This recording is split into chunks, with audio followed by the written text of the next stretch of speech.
गण गणपतये नमः। ओम गण गणपतये नमः। ओम गण गणपतये नमः। हेलो फ्रेंड्स, हमारे चैनल में आप सभी का स्वागत है। फ्रेंड्स, आज हम जानेंगे गणेश जी ने क्यों लिखी थी महाभारत।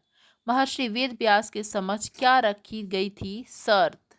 दोस्तों, आप सभी जानते हैं गणेश जी न केवल प्रथम पूजनीय देवता हैं, बल्कि उन्हें प्रथम लिपिकार भी माना जाता है।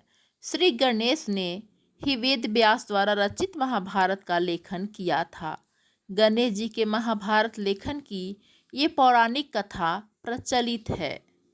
हिंदू धर्म में भगवान श्री गणेश जी सर्वप्रथम पूजे जाने वाले देवता हैं। किसी भी शुभ कार्य की शुरुआत श्री गणेश जी से होती है। गणेश जी सुख समृद्धि के देवता भी कहलाते हैं। गणेश जी न केवल प्रथम पूजनीय देवता हैं, बल्कि उन्हें प्रथम लिपिकार भी माना जाता है। श्री गणेश जी ने ही वेद व्यास द्वारा रचित महाभारत का लेखन किया था। आइए जानते हैं गणेश जी के महाभारत लिखने की ये पौराणिक कथा। दोस्तों, पौराणिक कथा के अनुसार महान ऋषि पराशर के पुत्र महर्षि वेद व्यास ने तपस्या में लीन होकर महाभारत का स्मरण किया था। वेद व्यास ने दुनिया के समक्ष इस दिव्य महाकाव्य को रखने का मन बनाया, लेकिन वेद व्यास के सामने बड़ी समस्या ये थी कि इसका श्रुत लेख कौन करेगा।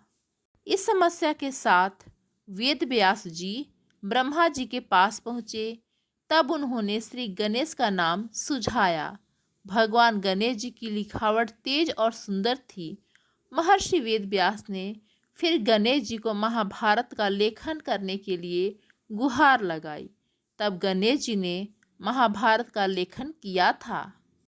जब महाभारत का लेखन कार्य शुरू होना था, उससे पहले ही गणेश भगवान जी ने महर्षि वेद व्यास के समक्ष कुछ शर्तें रखी थी। चलिए हम जान लेते हैं। महर्षि वेद व्यास और गणेश जी के बीच महाभारत लेखन कार्य शुरू किया गया। तब गणेश जी ने उनके समक्ष एक शर्त रख दी। गणेश जी ने कहा कि कलम शुरू करने के बाद वह रुकेंगे नहीं, अगर रुक गए तो आगे लिखेंगे नहीं।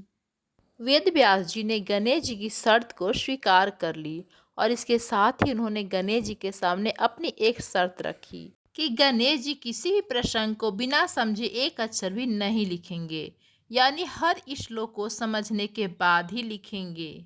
दोनों ही सहमत हो गए।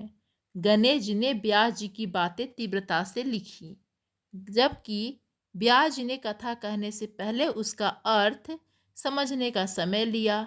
जब व्यास जी को विश्राम की आवश्यकता होती थी तो वे कठिन अंतरे बोलते थे, जिन्हें समझने में गणेश जी को समय लगता था, और इस तरह व्यास जी अपने कार्य से निवृत्त हो लेते थे।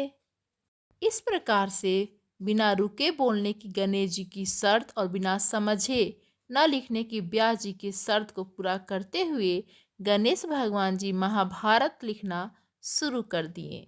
जब गणेश भगवान जी महाभारत लिख रहे थे तो उन्हें बिल्कुल भी रुकना नहीं था।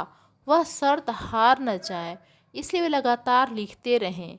लिखते लिखते जिस सरकंडे से वे लिख रहे थे वह टूट गई। उसके बाद गणेश भगवान जी किसी भी कीमत पे हारना नहीं चाहते थे, इसलिए उन्होंने अपने एक दांत को तोड़ा और अपने ही दांत से लिखना शुरू कर दिया। उसी समय से इन्हें एक दंत भी कहा जाने लगा। तो फ्रेंड्स, इस प्रकार से महाभारत लिखा गया था।